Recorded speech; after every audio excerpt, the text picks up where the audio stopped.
Hello, ladies and gentlemen. Welcome back to the Charles in Charge Cowboys Sports Report. Sorry, I've missed y'all the last few days. Holiday week, holiday season. You know how it is, especially if you got wife and kids. You know how it is. Now, we are, well, technically it's 1:30 a.m. Central Time, my time. So this is the day of the game at home against Detroit. Guys, if you're watching this show and you have not subscribed yet, I implore you, please hit that red subscribe button. It is free. It costs you nothing. It's a free investment. Think of it that way, because this show, I guarantee you, in time, will become one of the top shows and one of the shows that you look forward to watching, like Law Nation, Mark Holmes, Mike Fisher, and company. That's going to take time to even get close to that. But first goal is to hit 500 and then 1,000. And when I hit 1,000, this show will skyrocket. I'll start being able to put back into it studio equipment, sound bites, I got a laptop, but a desktop for filming graphics, and a call-in line for live shows, just like Law Nation has. I don't know why every other show don't have it. Only Law is the only one with the call-in line. Law Nation inspired me to start my own channel. If I'd known it was this easy to start one, I'd have done it 10 years ago and had 200,000 subscribers by now. But a little late in the game, but I've been watching this team 30 years. First game of Super Bowl 28. Played my entire youth. Been a student of the game my entire life. I know this team like the back of my hand. I know this team better than my kids sometimes, I think. Now, check it out, guys. A lot can change in one weekend. A lot. Last weekend was tough to swallow, man. It took me... Christmas was the next day, and I bought an Xbox. I haven't played Xbox in 2 years. And I told my wife I was buying it for the kids, but it was also for me also. And I downloaded Madden that same day, because Madden seems to take my mind off of what's going on in real life football. And it took me about 2 or 3 days to really get over that Dolphins loss. But now that I'm thinking about that Miami loss, think of it this way. If you're a cup half full kind of guy, if Miami beats Baltimore this Sunday, which a healthy Miami Dolphins team very well can. If Miami beats Baltimore this Sunday, then Miami is the number 1 seed in the AFC. Number 1 seed. Right now, they're still the 2 seed. So whether they're the 2 seed or the 1 seed, we lost to a top 2 team in the AFC by only 2 points on the road on a game that we should have won. Just like we should have beat Philly at Philly. The opening drive was picture perfect until that fumble. And what got me on that fumble was Hunter Lipke. He's played great all year. Every time his number is called, that was the only mistake. But it was a monumental big mistake. But like I said, that Miami game was not a must-win game. It was a game for confidence. And hopefully we got some confidence from it. Holding that number 1 offense, that track team offense, at 22 points. Only 1 touchdown, 5 field goals. Great defensive performance. Offense could have scored more. But, things like the very first drive, that took 7 off the board.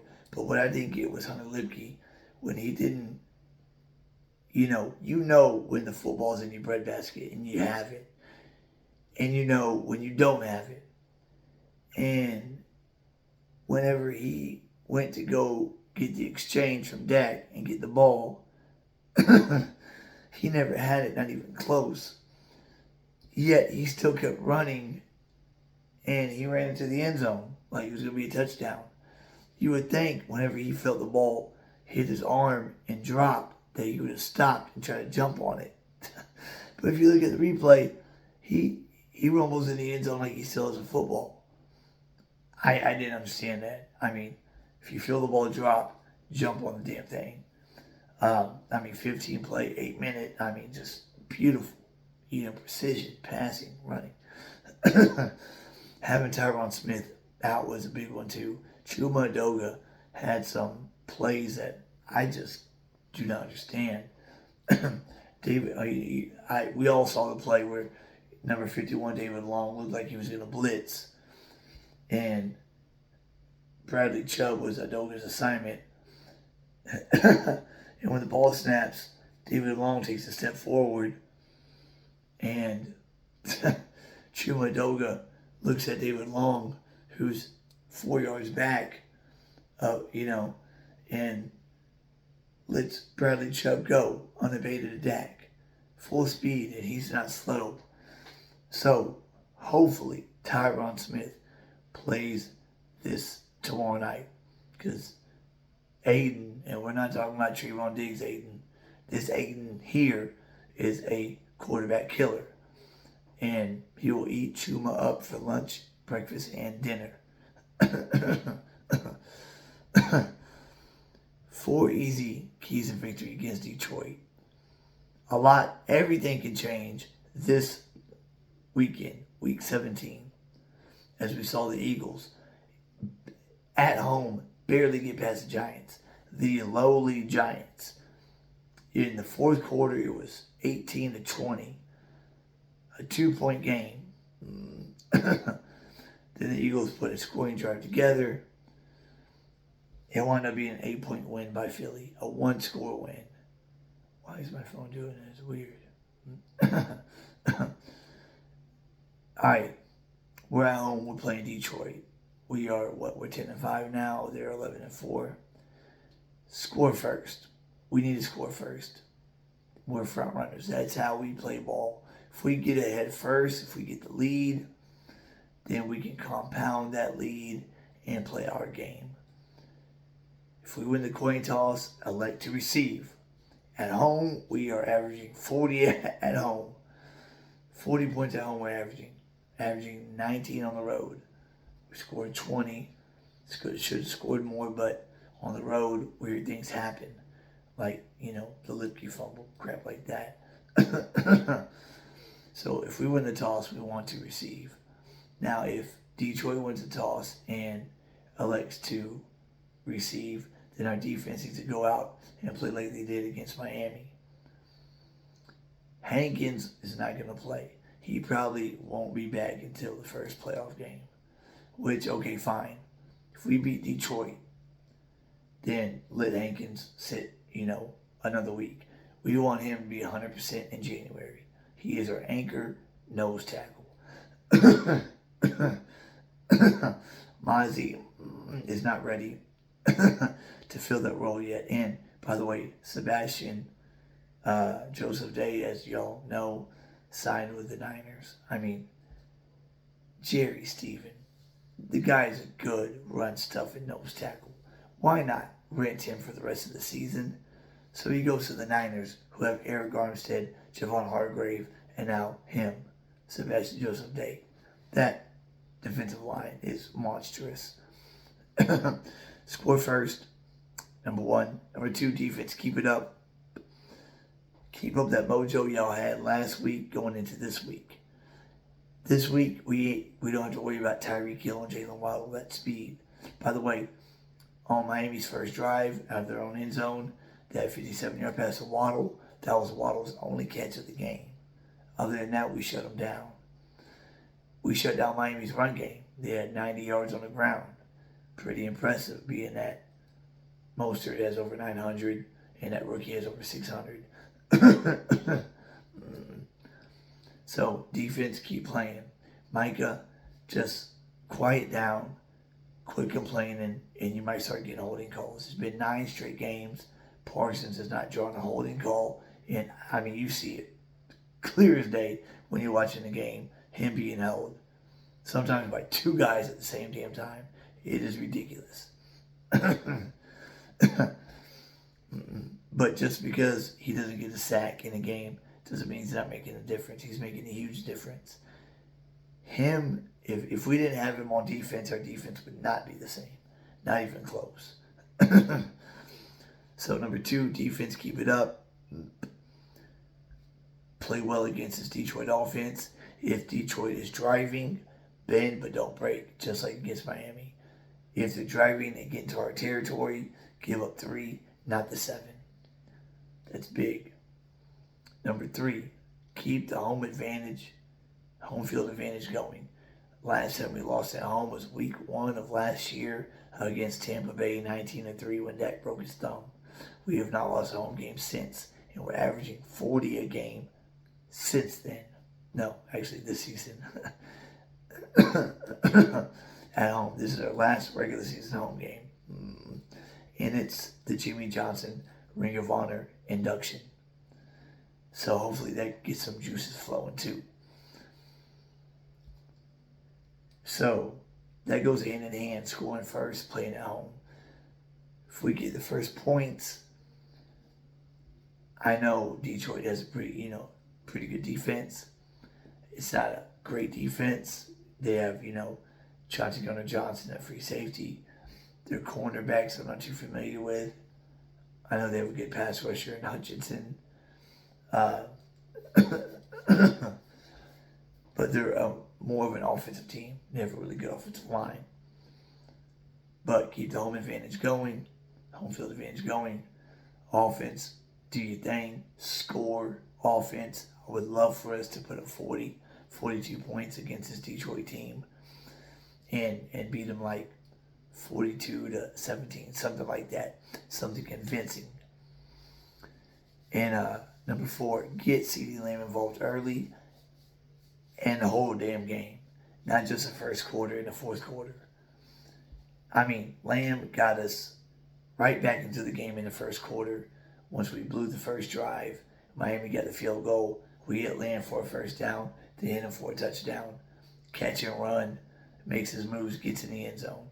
And then we don't go to him again until the fourth quarter, which I do not understand. So get 80. 88 is our playmaker, man. He is better than Des Bryant was. He possibly could be better than Michael Irvin. He will break Michael Irvin's single season reception record tomorrow night. I think it's like 109 Irvin had one season. So all Lamb needs is a few more, and he'll break it in 16 games. That matters to me, because if you break a record in the 17th game, it's kind of like, well, they did it in 16. So if Lamb breaks that record tomorrow night, then that'll be legit to me, because that'll be in a 16-game season, just like Irvin did. 80 is for real. He is our biggest weapon. Get him the football. He makes plays every time he touches the damn ball. Target him 20 times a game. Do it. And then target Cooks 10, 12 times a game. That play that we scored towards the end of the game to take the lead, that was against Jalen Ramsey. And Dak threw it right where Ramsey couldn't get it, Cooks could. Cooks is a savvy veteran with speed. Use him. Ferguson, just offense. We need an offensive explosion. We have nuclear capability on this team. And we've had it the last 3 years. And we know it. We can just explode at any moment. This game, we need to explode. And show the number 2 seed. No, it's the number 3 seed right now in the NFC. That we're that much better than they are. Especially at our house. And 5th, I already mentioned it, Tyron Smith. If you can play, man, go freaking play. Don't, have the mentality of, it's better to rest, this game and rest against Washington and be good for the playoffs. No, because we still want that 2 seed. We get that 2 seed, we get 2 games at home, because we're winning that first one for sure. And, the second one, a good shot. A lot can change in a weekend. My prediction against Detroit, we haven't lost back-to-back games since weeks 9 and 10 of 2021. So we finally lost back-to-back games after 2 years. We're not going to lose 3 in a row like San Fran and Philly had. We will bounce back against Detroit at home with a vengeance. Because our team's pissed off and hungry. My prediction, 42-17, like I said earlier. 42-17. Our offense puts up 6 touchdowns.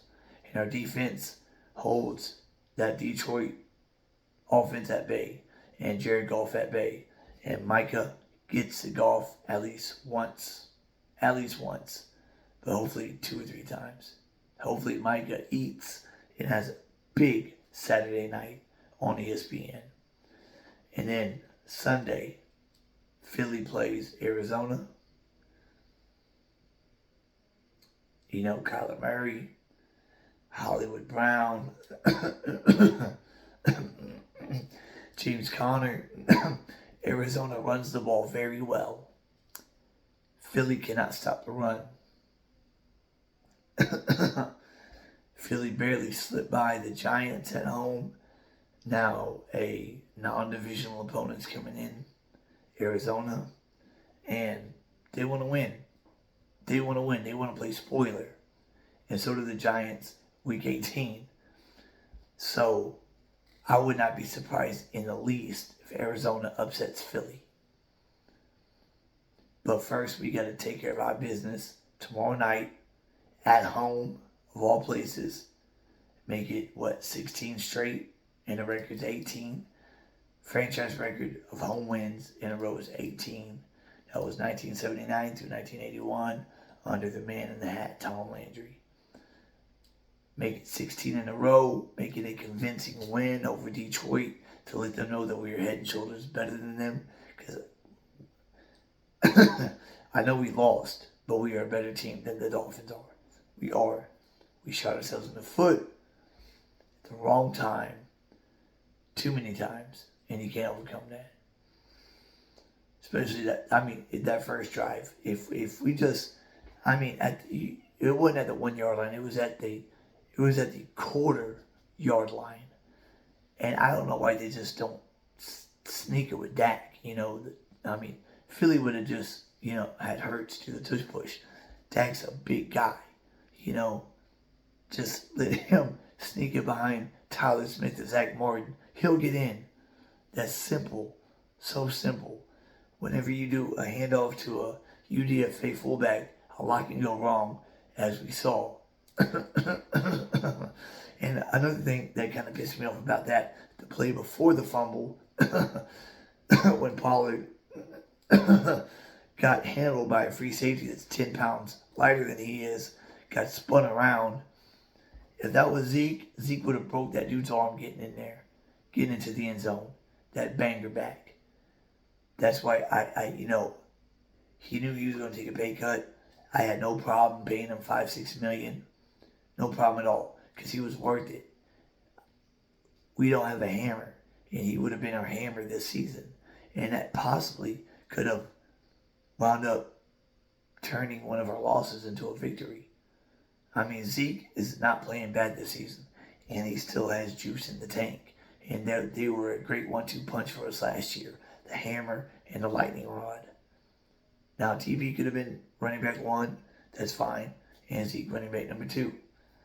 No problem. But if that would have been Elliott, you best believe he would have got in there. He wouldn't have got one arm tackled like Tony Pollard did. $10 million TP. You better get your ass in the end zone, man. Come on. You can get tackled by one arm by a guy 10 pounds lighter than you and get spun around like that. The ball don't even get close to crossing the plane. And when that play happened, I thought in my head, I was like, that was a very good defensive play, very good defensive effort. Sometimes when the defender puts that much effort into a play and stops a touchdown, even though they're that close to the end zone, anything can happen. It could, prevent points. And sure as shit, next play it did. I'm gonna be nervous, because I don't know where the Cowboys psyche is. Supposedly it's good. Supposedly they took good things away from the Miami game. Kind of like the way I put it to you. A top 5 team, played them at their house, lost by only 2, really should have won. Shows that we are very talented, very good. Beat down Detroit, and if we win, I don't think it's going to be a close game. I think it's going to be a beat down. Just like we did Minnesota last season. Big time winning team at the time. We go in there, rout them at their crib. Detroit coming our crib, 42-17. Dak Prescott throws a party. We run the ball pretty well. Defense plays good. Gilmore and company. Parsons, Tank Lawrence, stopping the run. And then after that, Sunday, we are Cardinal fans. We are Mighty Mouse fans, James Conner fans, Hollywood Brown fans. And we'll say, Arizona will forgive y'all for beating us week 3 if y'all just give the Eagles an L. Because if the Eagles lose Sunday and we win tomorrow night, then we become the division leader again. And then all we have to do is beat Washington, and we are the number 2 seed. Just like that. Magic. With the number 2 seed, because we have the head-to-head over Detroit, and we win the East as long as we beat Washington, because we'll both be 12-5, Philly and us, except Philly will have 4 NFC losses compared to our 3. We have 2 AFC losses, Buffalo, Miami. The Eagles only have 1 AFC loss, the Jets. They have 3 NFC losses like we do. San Fran, us, and Seattle. Our 3 NFC losses are Arizona, San Fran, and Philly. So if they lose against Arizona, that's a 4th conference loss. Tiebreaker procedures. Head-to-head, we split. Division record. We'll both be 5-1. And then it is conference record. So, some people think they have to lose against the Giants. No, they can lose against Arizona. It doesn't matter, which team. So if they get, dropped by Arizona, I don't care if it's by 1 point, and we handle business against Detroit, then the number 2 seed is in our hands, our own destiny. We control it. And I would love to get the 2 seed, because that would mean that we play the 7 seed wild card round at home, and then we win that game. Then we play the highest remaining seed at home, round 2, and we play great at home, averaging 40. Our point differential at home is like 176, something nuts. And then that'll give us the best shot to get back to the championship game that we haven't been to since the 95 season, which was early 1996. I was in 3rd grade. But look for a win tomorrow night. I will be nervous because I want to see where our psyche's at. If we start fast and furious and have that DeMarcus Lawrence mentality, like, he was spitting after the Philly game, I want to see that. A lot can change in 1 weekend, guys. Last weekend, the sky was falling. This weekend, the world can be right. If we can knock off Detroit and Philly can slide against Arizona. We shall see. But first things first. Tomorrow night, take care of business. 42-17. Dak, 4 touchdown passes, 350 yards in the ground. Tony Pollard, 2 on the ground rushing. Or maybe 1 on the ground rushing, maybe 1 defensive touchdown. Jared Goff, might throw an out route. I'd like to see Gilmore take one to the house, being that he's wearing number 21. Be reminiscent to prime time, just down the sideline. Like, Detroit's driving, they're inside our red zone, and he throws it to Amon St. Brown, and Gilmore jumps it at the 10, and takes it back 90 yards. Vintage 1994 Deion Sanders, when he had like 3 pick sixes that were 80 plus yards. So that would be gorgeous. So that's my thoughts on the game tomorrow night. It's a must win. I mean, we're in the playoffs, but it is a must win for our psyche. That's for damn sure. It's a winning team, 11-4, second best record in the NFL. We have the 3rd. They have the 2nd. We knocked them off, and if we can knock them off in convincing fashion, boom, our confidence skyrockets. And then if Arizona can do us a favor, we in business, baby. a lot can change in one weekend. So we shall see where the cards fall. Please subscribe, like, and share, guys. I'm at like 376, 377. Help me get to 500 by the end of the season. I can do that, but I can't do it without the help of my brothers and sisters that bleed the same blood I do, that blue and silver, that we all collectively bleed, guys. We all live and die with every game. I know I do. I am a fanatic. The definition of fan is fanatic. Now, I know a lot about the game. Now, if you want like certain facts and news, you watch Mike Fisher for that, because he works for SI, covered the Cowboys for 34 years. He's at the Star every day. So, he's got the facts and whatnot. But if you want outside looking in, fan talk, 30 years of watching this team, knowing football, I know the team pretty well. Not as well as Mike Fisher, but I know this Cowboys team pretty damn well. I can tell you, certain specifics about any particular season from the 98 season on. Because from 1998, when I really started retaining information crazily. Like, I've got a Rolodex in my head. You can ask me something about the 2003 season. What was the score against Cowboys Patriots when they were both 7-2, played Sunday night, and Patriots beat us 12-0. Defensive game, two good defenses. We had the number one defense in the league that year, Parcells' first year, and we lose against Patriots 12-0. We had one drive where we were driving, could have possibly scored. Quincy Carter throws it to rookie Jason Witten, and Ty Law took the ball away. I was so upset, man. I really wanted that game. We're both 7-2. And that was at that time, Bill Belichick and Bill Parcells weren't talking. Because, Parcells hooked him up with the head coaching job for the Jets. And he bailed on that and went to go coach the Patriots. For some reason, that stepped on Parcells' toes or whatnot. And before the game, when the players were warming up, Parcells was on his side, Belichick on his side, and they did not say one word to each other. I remember that vividly.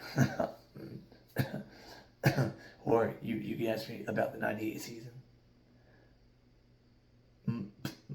Most any game of that season, and I could probably give you detail of said game, especially that Thanksgiving game. Randy Moss is coming out party against us.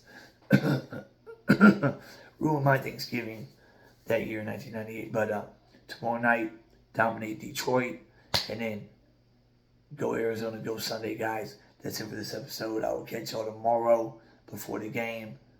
Y'all have a good Friday night or Saturday morning, depending on where you're at.